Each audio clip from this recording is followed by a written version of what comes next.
Good morning વિદ્યાર્થી મિત્રો, કેમ છો? મજામાં? આશા રાખું છું કે બધા જ ઘરે સ્વસ્થ હશો અને મજામાં હશો. પર્યાવરણમાં પ્રકરણ 19 આપણે ભણી રહ્યા છીએ, બીજ કહે ખેડૂતની વાર્તા. તો વિદ્યાર્થી મિત્રો, આપણે ભાગ 1માં આપણે શું શીખ્યા? તો બીજને સાચવવાની રીતો, કે પહેલાંના જમાનામાં ખેડૂતો તૈયાર જે પાક થયો હોય એનામાં એ પાકમાંથી થોડાક બીજ લઈ લેતા, કે જે ફરીથી એને પાક લેવો હોય તો એ બીજ વાવીને પાક લઈ શકાય. તો આ બીજને સાચવવા માટે એ લોકો શું કરતા હતા કે દૂધીને સૂકવી અને એની પર માટીનો લેપ લગાવી અને તેની અંદર સારા બીજ આખું વરસ માટે રાખતા હતા. પછી આપણે ઉબાડ્યા વિશે જાણ્યું કે માટલાની અંદર શાકભાજી આખા જ મૂકવામાં આવતા હતા અને પછી જમીનમાં ખાડો કરી અને માટલાને ઊંધું મૂકીને પકાવવામાં આવતું હતું. અનાજને જીવજંતુ રહિત રાખવાના ઉપાયો, કે પહેલાંના જમાનામાં લીમડાનો ઉપયોગ કરવામાં આવતો હતો, રાખનો ઉપયોગ કરવામાં આવતો હતો અનાજને સાચવવા માટે.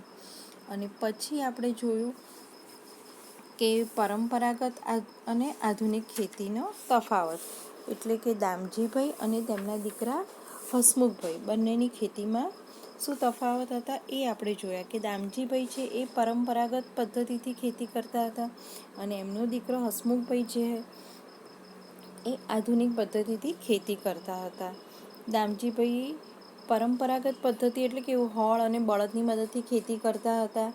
પછી એ કુદરતી ખાતરનો ઉપયોગ કરતા હતા અને ઋતુ અનુસાર શાકભાજી વાવતા. જ્યારે એમનો દીકરો હસમુખભાઈ ખેતર ટ્રેક્ટરથી ખેડતા હતા અને બીજ હાઇબ્રિડ વાવતા હતા, જે બજારમાંથી મળતા તૈયાર હોય એ બીજનો ઉપયોગ કરતા હતા. અને તે કૃત્રિમ ખાતરનો ઉપયોગ કરતા હતા અને તે એવા પાક લેતા હતા કે જેનો ભાવ બજારમાં સારો મળતો, કે એને વેચવાથી એમને સારી કમાણી થઈ શકે, તો એ પાક તે ખેતરમાં ઉગાડતા હતા. તો આ આપણે ભાગ 1માં શીખ્યા. હવે આપણે આગળ ભણીએ. વધુ અને વધુ ખર્ચાઓ. છેલ્લા 20 વર્ષોમાં તો વધુ બદલાવ આવ્યા હતા. ગાયો અને બળદો વગર ખેતરમાં ખાતર માટે છાણ પણ હતું નહીં. હસમુખે મોંઘા ખાતર ખરીદવા પડતા હતા. નવા પ્રકારના બીજ એવા હતા કે પાકને જીવજંતુઓ સરળતાથી નુકસાન કરતા હતા. પાકને જીવજંતુઓથી બચાવવા માટે દવાઓનો છંટકાવ પણ કરવો પડતો હતો. વિદ્યાર્થી મિત્રો, અહીં આપણે જોઈ શકીએ છીએ કે પહેલાંના જમાનાની જે પરંપરાગત ખેતી કરવાની પદ્ધતિ હતી એમાં આ છેલ્લા 20 વર્ષોમાં તો ખાસ્સો એવો બદલાવ આવી ગયો હતો. તો કઈ રીતે? કે હવે ખેતર ખેડવા માટે બળદનો ઉપયોગ નહોતો થતો, ટ્રેક્ટરોનો ઉપયોગ થતો હતો. અને ખાતર માટે પહેલાં કેવું છાણિયું ખાતર વાપરવામાં આવતું હતું. એના બદલે હવે જે ખાતર રાસાયણિક ખાતર જે વાપરવામાં આવતું હતું, તો એ છાણિયા ખાતરના તો સાવ કહેવાય કે મફતના ભાવે મળતું હતું, કે દરેક ખેડૂત એમના ઘરે ગાય બળદો પાળતા હોય એટલે એમને તો મફતમાં મળી જાય ખાતર. જ્યારે આ ખાતર ઘણું મોંઘું હતું અને મોંઘા ખાતર ખરીદવા પડતા હતા. નવા પ્રકારના બીજ એવા હતા કે પાકને જીવજંતુઓ સરળતાથી નુકસાન કરતા હતા. એટલે પહેલાંના જે બીજ હતા એનાથી એ જે બીજ વાવીને જે પાક થતો હતો એમાં જીવજંતુ એટલું નુકસાન નહોતા કરતા. જ્યારે આ જે હાઇબ્રિડ જે બીજ છે તો એમાંથી જે પાક બનતો હતો એને જીવજંતુ સરળતાથી નુકસાન કરતા હતા. એટલે જીવજંતુઓ નુકસાન ન કરે એના માટે શું કરવું પડે કે એમને દવાઓનો છંટકાવ પણ સારા પ્રમાણમાં કરવો પડે. અને આવું દવાવાળું આપણે જે અનાજ ખાઈએ છીએ, શાકભાજી ખાઈએ છીએ, તો એના કારણે બીમારીનું પ્રમાણ પણ હવે વધી ગયું છે. અને તમે જોયું હોય તો લોકોને હવે કેન્સરના જેવા રોગો પણ થવા માંડ્યા છે. તો કેન્સરના રોગો થવાનું એક કારણ આ પણ છે કે આવું આપણે જીવજંતુનાશક જે દવાઓ છાંટેલી હોય છે અને રાસાયણિક ખાતરો નાખીને જે પાક તૈયાર કરવામાં આવે છે એ આપણને નુકસાન કરે છે. અરે તેની ગંધ કેવી ખરાબ છે. અને હસમુખના મોટાભાગના પૈસા દવા, ખાતર અને બિયારણ પાછળ ખર્ચ થવા લાગ્યા. એટલે શરૂઆતમાં કેવું થયું કે જ્યારે હસમુખે નવી પદ્ધતિ વાપરી ખેતી કરવા માટે, તો શરૂઆતમાં તો એને બહુ સારા પૈસા મળવા માંડ્યા અને કમાવા માંડ્યો. પણ પછી ધીમે ધીમે એને ખબર પડવા માંડી કે ખાતર જે વાપરતો હતો રાસાયણિક, એમાં પૈસા વધારે આપવા પડતા હતા. પછી જંતુનાશક દવાઓ માટેના પૈસા વધારે ખર્ચવા પડતા હતા. અને પહેલાં એના પિતાજી તો બિયારણ જાતે જ બી સાચવીને રાખતા હતા. જ્યારે આ બિયારણ પણ બહારથી બજારમાંથી ખરીદવું પડતું હતું, તો એના માટે પણ પૈસા આપવા પડતા હતા. એટલે હવે ધીમે ધીમે ખર્ચો વધવા માંડ્યો હતો આ બધા પાછળ. નહેરના પાણી પણ ઓછા થવા લાગ્યા. બધા ખેડૂતો જમીનમાં ઊંડે સુધી બોરવેલ કરી મોટર પંપથી પાણી ખેંચવા લાગ્યા. વિદ્યાર્થી મિત્રો, પાણી ખેડૂત માટે તો બહુ જરૂરી છે, દરેક માટે જરૂરી છે, પણ એમને તો પાણી વગર પાક થઈ જ ના શકે. અને વરસાદ જ્યારે ઓછો પડે ત્યારે એમને વધારે તકલીફ પડે. એટલે ત્યારે નહેરના પાણી પણ હવે શું થયું કે ઓછા થવા લાગ્યા હતા. એનું એક કારણ હતું કે જમીનમાંથી બોરવેલ વડે જમીનમાં બોર ખોદ્યો હોય અને પંપ મૂકી દીધો હોય મોટરમાં, એટલે એનાથી પાણી જમીનમાંથી ખેંચવામાં આવતું હતું. અને જમીનમાંથી પાણી ખેંચાતા પાણીનું લેવલ જમીનનું પણ ઓછું થવા લાગ્યું હતું. એટલે કે જમીનમાં પણ પાણી હવે ઘટવા લાગ્યું છે. એના કારણે ધરતીકંપ ને એ બધા આંચકા પણ આપણે અનુભવી શકીએ છીએ. એટલે ખર્ચા ઉપર ખર્ચા વધતા ગયા કે જમીનમાં પાણી ઊંડે સુધી જતા રહે, એટલે બોરવેલ પણ ઊંડો કરવો પડે, અંદર પાઇપ પણ ઊંડા ઉતારવા પડે, એટલે એ પણ ખર્ચો વધવા લાગ્યો. અને ખર્ચને પહોંચી વળવા માટે બેંકમાંથી લોન લેવામાં આવતી. એટલે એવું થાય કે ભાઈ ખર્ચો પૂરો નથી પડતો, તો એના માટે બેંકમાંથી એમણે લોન લીધી હતી. અને જે નફો થતો તે લોન ભરવામાં જ જતો રહેતો હતો. મોટાભાગના ખેડૂતો કપાસની ખેતી કરતા હતા, એટલે કપાસના ભાવ પહેલાં જેવા ઊંચા ન હતા. ખર્ચો વધવા માંડ્યો એટલે એમને લોન લેવાની જરૂર પડી. અને એટલે જેટલું કમાતા હતા એ બધું શું થતું હતું કે લોન પૂરી કરવામાં જ વપરાઈ જતું હતું એમનું. એટલે એમની પાસે એટલી બચત પણ નહોતી થતી. અને શું થતું કે જે હવે મોટાભાગના ખેડૂતોને ખબર પડી કે કપાસ આપણે એટલે કે કોટન વાવીએ છીએ તો એમાંથી સારી આવક મળે છે, પણ જ્યારે બધા જ લોકો એ વાવવા માંડે તો પછી શું થઈ જાય કે એ જે વસ્તુ છે એ બજારમાં સારા પ્રમાણમાં કોટન મળવા માંડ્યું. જ્યારે બજારમાં એનું ઉત્પાદન જે પણ પાકનું વધારે થાય તો એનો ભાવ ઘટી જાય, સ્વાભાવિક છે. એટલે હવે એનો ભાવ પણ શું થયો, પહેલાં જેવો ઊંચો નહોતો રહ્યો. એટલે કે ભાવ એના ઓછા થઈ ગયા હતા. જમીન પણ પહેલાં જેવી ન હતી. એકનો એક જ પાક લેવાથી તથા રાસાયણિક ખાતરો અને જંતુનાશક દવાઓના ઉપયોગથી જમીનને એટલું નુકસાન થયું હતું કે હવે ત્યાં કોઈ સારું ઉગી શકે તેમ ન હતું. ફક્ત ખેતી પર ગુજરાન ચલાવવું હવે ખૂબ જ મુશ્કેલીભર્યું બન્યું હતું. એટલે કે જમીનમાં પણ શું થયું કે હાઇબ્રિડ પ્રકારના બી વાવવામાં આવે, રાસાયણિક ખાતરોનો ઉપયોગ કરવામાં આવ્યો, એટલે જમીનમાં રહેલા જે પોષક તત્વો હતા એ ધીમે ધીમે ઓછા થવા લાગ્યા હતા. અને રાસાયણિક ખાતરો અને જંતુનાશક દવાઓના લીધે પણ જમીનને ખાસું નુકસાન થયું હતું. અને વારાફરતી પાક લે તો પણ થોડુંક જમીનમાં સુધારો થઈ શકે, પણ જો એક જ સરખા પાક લે એટલે એક જ સરખા જે પોષક દ્રવ્યો છે જમીનમાંથી લેવાઈ જાય, એટલે જમીન પણ હવે રસકસ વગરની થઈ ગઈ હતી. એટલે કે એમાંથી પણ સારો પાક હવે જોઈએ એવો નહોતો લઈ શકાતો. એટલે હવે ખેતી પર જ એમને ઘર ચલાવવું મુશ્કેલ થઈ રહ્યું હતું.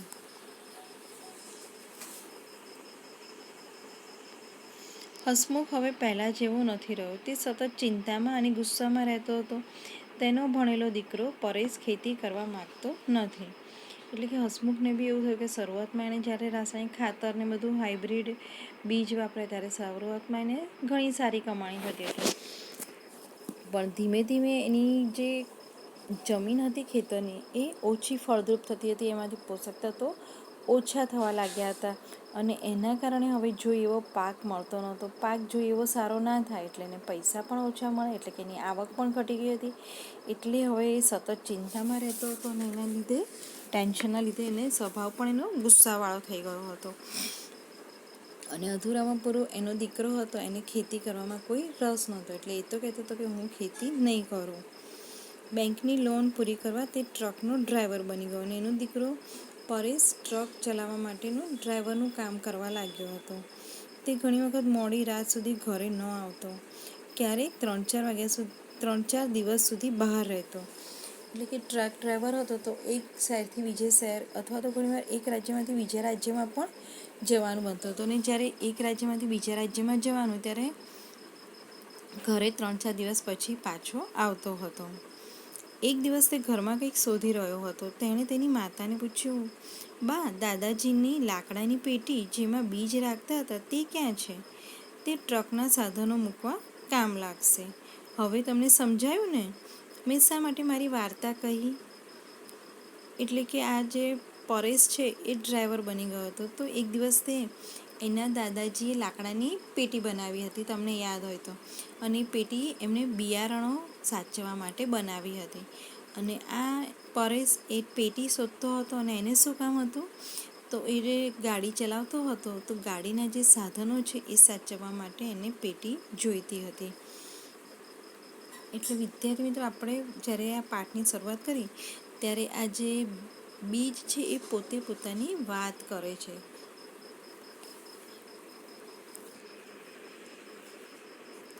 ચર્ચા કરો અને વિચારો. હસમુખના ખેતરનું થોડા વર્ષો પછી શું થઈ શકે છે?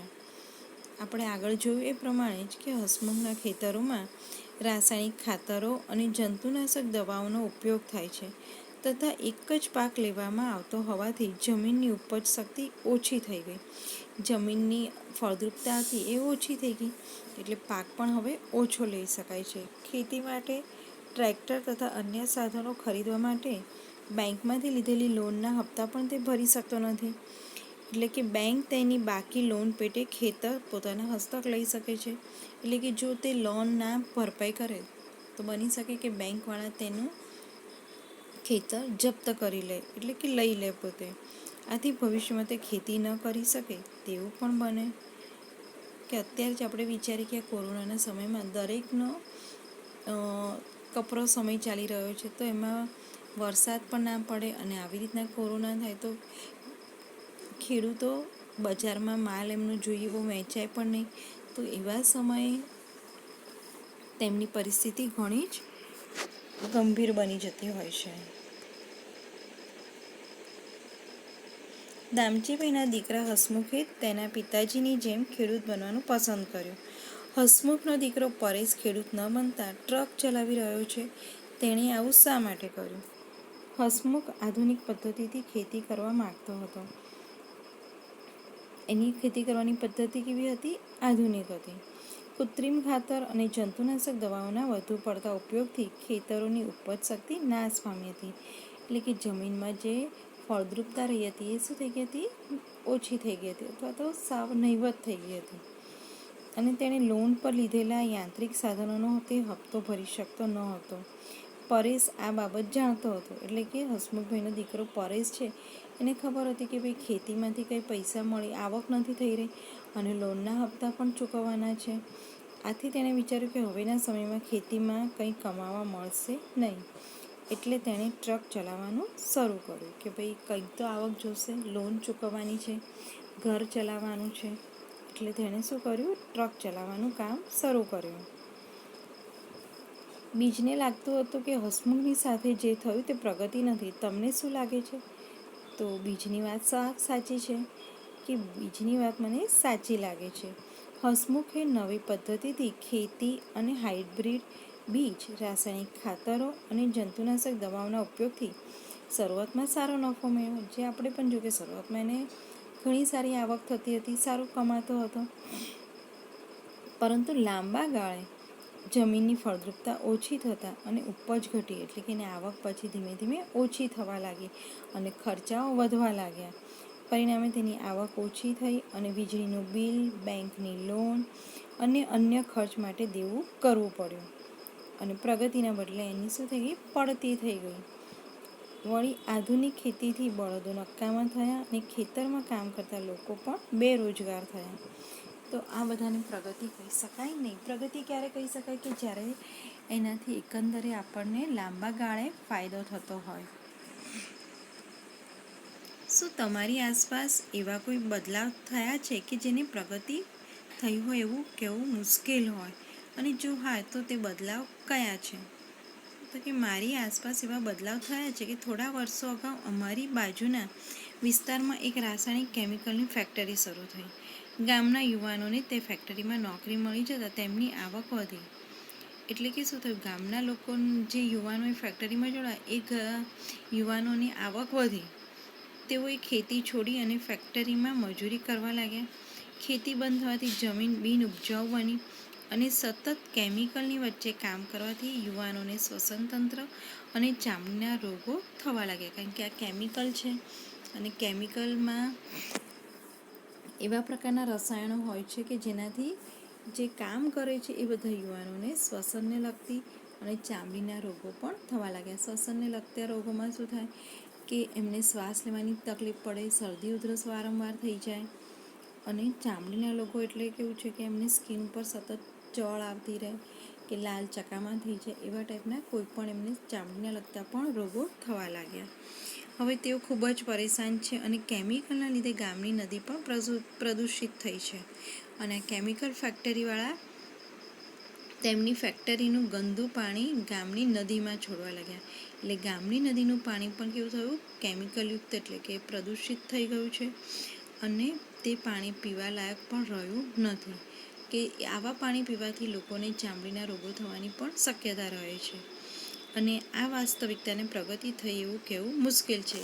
આગળ પણ કહ્યું એ પ્રમાણે કે પ્રગતિ ત્યારે જ થઈ કહેવાય કે એમાંથી આપણને સારું મળી રહે. ચર્ચા કરો અને લખો. રાસાયણિક ખાતર અને જંતુનાશક દવાના ઉપયોગવાળી ખેતીના ફાયદા અને ગેરફાયદા લખો. એટલે કે રાસાયણિક ખાતર વાપરવાથી ફાયદા કયા થાય છે અને ગેરફાયદા કયા થાય છે. અને એ જ રીતે જંતુનાશક દવાઓ વાપરવાથી કયા ફાયદા થાય છે અને કયા ગેરફાયદા થાય છે. તો ચલો આપણે જોઈએ કે રાસાયણિક ખાતર અને જંતુનાશક દવાઓના ઉપયોગવાળી ખેતીને પહેલાં ફાયદા જોઈએ. રાસાયણિક ખાતરથી છોડને તરત જ પોષક તત્વો મળી જાય છે અને તરત જ પોષક તત્વો મળવાથી છોડનો વિકાસ સારો થાય છે. પાકનું ઉત્પાદન ખૂબ સારું થાય છે અને જંતુનાશક દવાથી પાકમાં જીવાત નાશ પામે છે. એટલે જીવાત પડતી નથી. એટલે કે છોડને નુકસાન થતું અટકે છે. આથી ઉત્પાદન પાકનું વધે છે અને ખેતીની આવકમાં વધારો થાય છે. હવે આપણે ગેરફાયદા જોઈએ.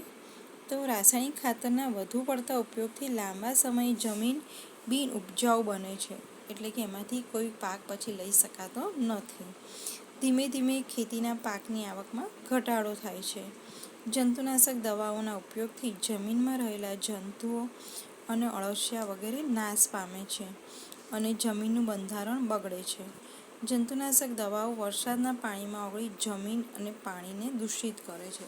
અને જ્યારે વરસાદના પાણીમાં આ દવાઓ ઓગળે છે ત્યારે એ જમીનમાં વધારે નીચે સુધી જાય છે, નદીમાં પણ ભળે છે. એટલે બધું જ પાણી પ્રદૂષિત થાય છે.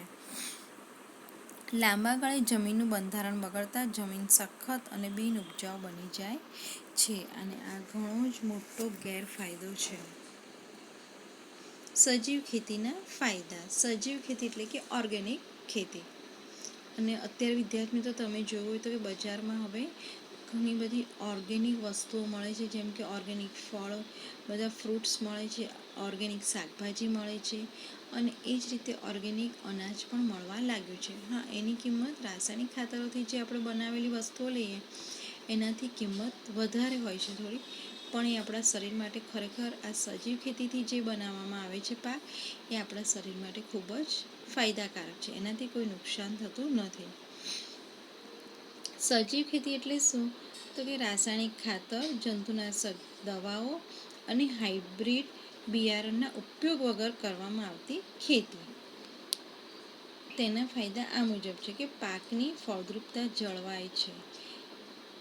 આપણે જે પણ પાક લઈએ છીએ તો એમાં ફળદ્રુપતા હોય છે, એમાં પોષક તત્વો રહેલા હોય છે. જમીનમાં ભેજ જળવાય છે એટલે જમીન સૂકી થઈ જતી નથી. જમીનમાં ઊંડી ખેડ થતી હોવાથી વહી જતું પાણી અટકાવી શકાય છે એટલે પાણી વહી જતું નથી. જમીનની ભૌતિક, રાસાયણિક અને જૈવિક સ્થિતિ સુધરે છે. જમીનમાં રહેતા ઉપયોગી જીવજંતુઓને ખોરાક મળે છે.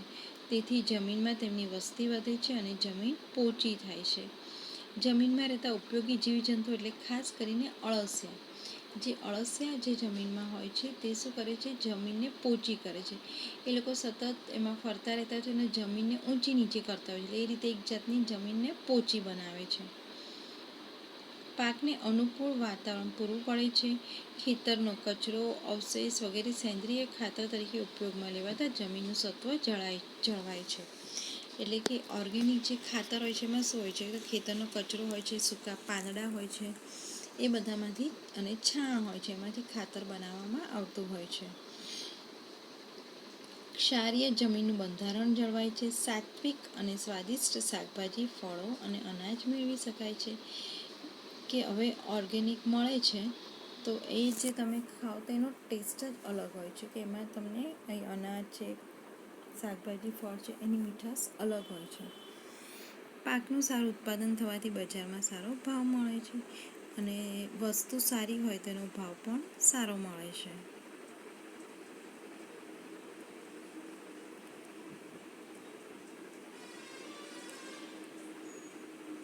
વર્તમાનપત્રમાં આવતા ખેતી અને ખેડૂતો વિશેના અહેવાલો ભેગા કરો. ચાર્ટ પેપર પર ચોંટાડો, તેના વિશે ચર્ચા કરો. એટલે કે રોજ તમે છાપું વાંચતા હો વિદ્યાર્થી મિત્રો, અને વાંચવું જ જોઈએ. અત્યારે તો તમારી પાસે ટાઈમ પણ છે, એવું પણ નથી તમે કહી શકવાના કે ટાઈમ જ ક્યાં છે, બરાબર? તો રોજ સવારે ઉઠો ત્યારે પહેલાં છાપું વાંચો, છાપામાં આવતા સમાચાર વાંચો. કે અત્યારે છાપામાં કોરોનાના તો સમાચાર આવે જ છે, પણ જો તમે છાપું વાંચતા હશો તો તમને ખબર હશે કે અત્યારે ખેડૂતો આંદોલન ચલાવે છે અને એમાં દિલ્હીમાં તો ખાસ એ લોકો બેઠા છે અને આંદોલન ચાલે છે. તો છાપામાં રોજ એ આંદોલન વિશેના સમાચાર આવતા હોય છે, તો તમે એ સમાચાર કટિંગ કરીને ભેગા કરો, એક બુક બનાવો, એમાં લગાવી શકો છો અને તમે પછી વાંચી શકો છો કે ભાઈ રોજ ખેડૂતોના ખેતીના લગતા સમાચાર દરરોજ છાપામાં આવતા હોય છે. તમારા મનમાં ખેતીને લગતા કયા કયા પ્રશ્નો ઉદ્ભવે છે? જૂથમાં ભેગા મળી પ્રશ્નો બનાવો અને જુદા ખેડૂતોને મળીને જવાબ મેળવો. કે ખેડૂત વર્ષમાં કેટલા વખત પાક લે છે, કયા કયા પાકની ખેતી કરે છે, કયા ખાતર અને દવા વાપરે છે અને પાકને કઈ રીતે અને કેટલું પાણી આપે છે. એટલે કે આપણે ખેડૂતને મળીને આ દરેક પ્રશ્નો પૂછી શકીએ છીએ અને એના જવાબ મેળવી શકાતા હોય છે. પણ અત્યારે ઘરની બહાર નીકળવું બહુ જ અઘરું છે. તમારી આસપાસના ખેતર કે વાડીની મુલાકાત લો અને તેનું અવલોકન કરો અને ત્યાંના લોકો સાથે ચર્ચા કરો અને તેનો અહેવાલ તૈયાર કરો. પણ અત્યારે આ અહેવાલ તૈયાર કરી શકાય એમ નથી. બાજરીના બીજની સફર, ખેતરથી થાળી સુધી. એટલે કે જમીનમાં એના બીજની વાવણી થાય છે ત્યારથી લઈને આપણા થાળીમાં રોટલો બનીને આવે છે ત્યાં સુધીની એની સફરની વાત કરવામાં આવી છે. ચિત્રને જુઓ, દરેક ચિત્રમાં તમે શું જોઈ શકો છો તે કહો.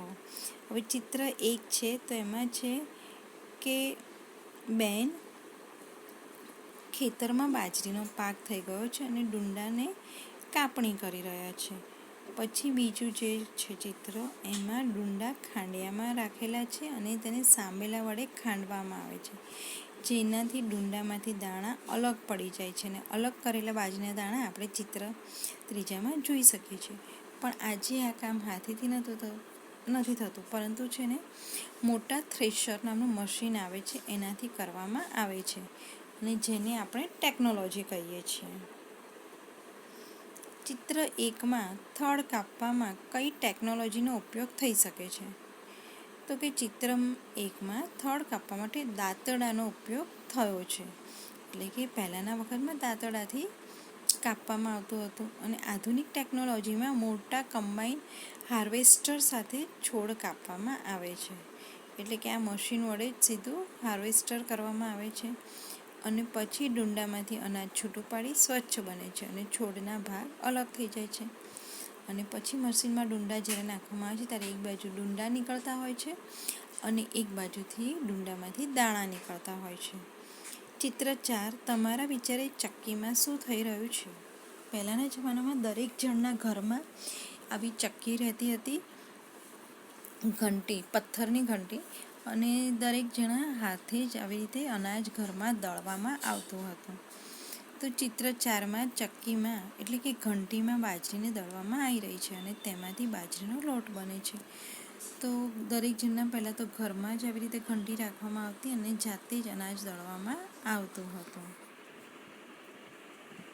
ચિત્ર 5 અને 6માં કઈ પદ્ધતિથી કણક એટલે કે લોટ બાંધવામાં આવે છે અને એ તૈયાર કરવામાં આવ્યો હશે? તો ચિત્ર 5માં બાજરીના લોટને તાસકમાં રાખવામાં આવ્યું છે અને પછી શું કરવામાં આવે છે, તો તેમાં પાણી મેળવી અને હાથેથી ગૂંદવામાં આવે છે, એટલે કે લોટ બાંધવામાં આવે છે. અને લોટ બાંધેલો આપણે બીજા ચિત્રમાં જોઈ શકીએ છીએ. ચિત્ર 1થી 9 જુઓ અને વિચારો અને તેના આધારે એક નોંધ તૈયાર કરો કે અત્યારે લોટ કેવી રીતે દળવામાં આવે છે.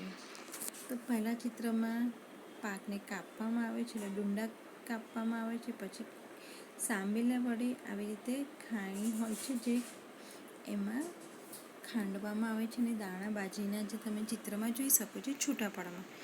પછી ઘરમાં જ ઘંટી વડે હાથેથી દળવામાં આવે છે બાજરીના અને એમાંથી લોટ તૈયાર કરવામાં આવે છે. અત્યારે તો આપણે ક્યાં કરવામાં આવે છે, ઘણાના ઘરે ઘંટી હોય છે, પણ હવે ઘંટી હોય છે જે ઘરઘંટી એ ઇલેક્ટ્રિક ચાલે છે, બરાબર.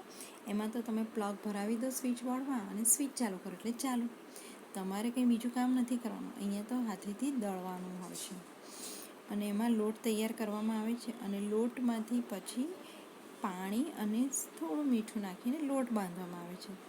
પછી લોટના લુવા પાડી અને નીચે તમે ચિત્રમાં જોઈ શકો છો તેમ હાથ વડે રોટલો ઘડવામાં આવે છે કે ટીપવામાં આવે અને પછી એને લોઢી પર નાખવામાં આવે છે અને એમાંથી રોટલા બને છે. એટલે આ રીતની બીજની સફર યાત્રા છે, બાજરીના બીજની સફર યાત્રા છે. આપણે શું શીખ્યા? આપણા ખોરાકમાં ઘણા બધા બદલાવ આવ્યા છે તેવું તમે કઈ રીતે કહી શકો છો? બાજરીના બીજની વાર્તા અને વડીલો પાસેથી મળેલી જાણકારીના આધારે લખો. વડીલો પાસેથી મળેલી જાણકારી અનુસાર પહેલાં લોકો જુદા જુદા અનાજની રોટલી કે રોટલા ખાતા હતા, પરંતુ આજે ઘઉંની રોટલી બનાવવામાં આવે છે. કે પહેલાંના લોકો બાજરીની રોટલી બનાવતા, જુવાર, મકાઈ એની રોટલી અથવા તો રોટલા બનાવવામાં આવતા હતા અને આજે મોટાભાગે બધાના ઘરે ઘઉંના લોટમાંથી જ રોટલી ભાખરી બનતી હોય છે. પહેલાં અનાજને લીધા પછી તેને ખેતરમાં રાખવામાં આવતા અને ત્યારબાદ બળદગાડા વડે ખળામાં લાવવામાં આવતા અને પછી તેમાંથી અનાજ મેળવાતું હતું. અને હવે આ બધું જ કામ આધુનિક યંત્રો એટલે કે મશીન દ્વારા કરવામાં આવે છે. પહેલાં લોકો ઘરે હાથથી ચાલતી ઘંટી રાખતા અને હવે એ કામ ઇલેક્ટ્રિક ઘરઘંટી વડે કરવામાં આવે છે. હવે તૈયાર લોટના પેકેટ પણ બજારમાં મળે છે. હા, તમે જુઓ તો બજારમાં તૈયાર ઘંટીવાળાને ત્યાંથી પણ ઘણા લોકો લોટ લાવતા હોય છે અથવા તો પ્રોવિઝન સ્ટોરમાં તૈયાર લોટ પણ મળતા હોય છે. આજના બાળકો કદાચ વિવિધ પ્રકારના અનાજને ઓળખી પણ શકતા નથી. પહેલાંના અત્યારના લોકોમાં ઘણો ખોરાકમાં પણ બદલાવ જોવા મળે છે કે હવે લોકો તૈયાર પેકેટવાળા ખોરાકનો વધારે ઉપયોગ કરે છે. બજારમાંથી તૈયાર નાસ્તા લઈ આવે છે અને એનો ઉપયોગ કરતા હોય છે, જેમ કે નૂડલ્સ, પાસ્તા, બ્રેડ, નાસ્તાના પડીકા વગેરે. આધુનિક નારીઓને પહેલાંનું પરંપરાગત ભોજન બનાવવાનું પણ કઠિન લાગે છે, એટલે કે એમને હવે અઘરું લાગે છે, કારણ કે એમને હવે બહારથી બધું તૈયાર મળતું થઈ ગયું એટલે ઘરે બનાવવાનો કંટાળો આવે છે. કે પહેલાંના વખતમાં તમે બાને પૂછજો, તમારા બાને, તો દિવાળીમાં ચોળાફળી, મઠિયા જેવા બધા નાસ્તા ઘરે બનાવતા હતા અને હવેના જમાનામાં કેવું છે કે બહારથી જ તૈયાર ચોળાફળી, મઠિયા લઈ આવે છે, ઘરે ફક્ત તળવાનું હોય છે. એટલે ઘણો બધો ખોરાકની બનાવવાની પદ્ધતિઓને બધામાં બહુ જ ફેરફાર જોવા મળે છે. કે પહેલાંના જમાનાની રસોઈ પણ સાદી હતી કે સાંજે ભાખરી છે, ખીચડી છે, શાક છે એવું બનાવવામાં આવતું, જ્યારે અત્યારે તમને બધાને પીઝા અને પાસ્તા, બ્રેડ એવું બધું વધારે પસંદ પડતું હોય છે. અને કદાચ લાંબા સમયે તેઓ તે બનાવતા પણ ભૂલી જશે, કારણ કે જો તમે બનાવતા જ ના રહો સાદી રસોઈ તો કદાચ બની શકે કે બનાવવાનું પણ ભૂલી જઈ શકે છે. અને આજે લોકો ઘર કરતાં બહાર રેસ્ટોરન્ટમાં એટલે કે હોટલ્સમાં જમવાનું વધારે પસંદ કરે છે. આપેલ ચિત્રમાં તમે જોઈ શકો છો કે દુકાન કે મોલમાં મળતા તૈયાર નાસ્તાના પેકેટ્સ જોઈ શકો છો. પછી ચક્કી ફ્રાય સાટા એટલે કે તૈયાર મળતો લોટ બજારમાં જે તૈયાર લોટના પેકેટ મળે છે એ જોઈ શકાય છે. નીચે ઘરઘંટી છે જે ઘણાના ઘરે હોય છે, જે ઇલેક્ટ્રિસિટીથી ચાલે છે. અને આ એક હોટલનું ચિત્ર છે કે હવે આજકાલ દરેક જણાને બહારનું એટલે કે હોટલમાં જમવાનું વધારે જ પસંદ પડી રહ્યું છે. ઘરનું જમવાનું ઓછું ગમે છે, પણ ઘરનો તાજો અત્યારે તો ખાસ ઘરનો બનાવેલો તાજો અને પૌષ્ટિક ખોરાક જ ખાવો જોઈએ, કે વાસી ખોરાક પણ ખાવો ના જોઈએ, કે જેનાથી આપણી રોગપ્રતિકારક શક્તિ સારી રહે. જો બધા જ ખેડૂતો એક જ પ્રકારના બીજ વાવે અને એક જ પ્રકારની ખેતી કરે તો શું થાય? બધા જ એક જ પાક વાવ્યા કરે તો શું થાય? ધારો કે બધાએ ઘઉંની ખેતી કરે તો બધાને ઘઉં જ મળે, બીજું કંઈ મળે જ નહીં. ચોખા, બાજરી, મકાઈ, જુવાર કશું જ ના મળે. એટલે કે બધા જ ખેડૂત જો એક જ પ્રકારના બીજ વાવે અને એક જ પ્રકારની ખેતી કરે તો ઘણી બધી પ્રકારની મુશ્કેલીઓ પેદા થાય, કે બધા લોકોને જુદી જુદી વસ્તુઓ ખાવા ના મળે. પછી બીજું, આપણે એક જ પ્રકારના અનાજની બનાવેલી વસ્તુઓ ખાવી પડે, કે ઘઉંની જ બનાવેલી રોટલી ખાઓ ને ભાખરી ખાઓ ને પૂરી ખાઓ ને એ થાય, જેનાથી ભોજન તરફ અરુચિ થઈ જાય. એટલે કે રોજ એકની એક વસ્તુ ખાવી ના ભાવે. ખેડૂતોને પણ તેમના પાકની સારી આવક ના મળે, કારણ કે ઉત્પાદન વધુ થયું એટલે પાકના ભાવ પણ નીચા જતા હોય છે. અને ખેતીમાંની જે ફળદ્રુપતા છે એ પણ ઘટી જતી હોય છે. એમાં જમીનની થેન્ક યુ.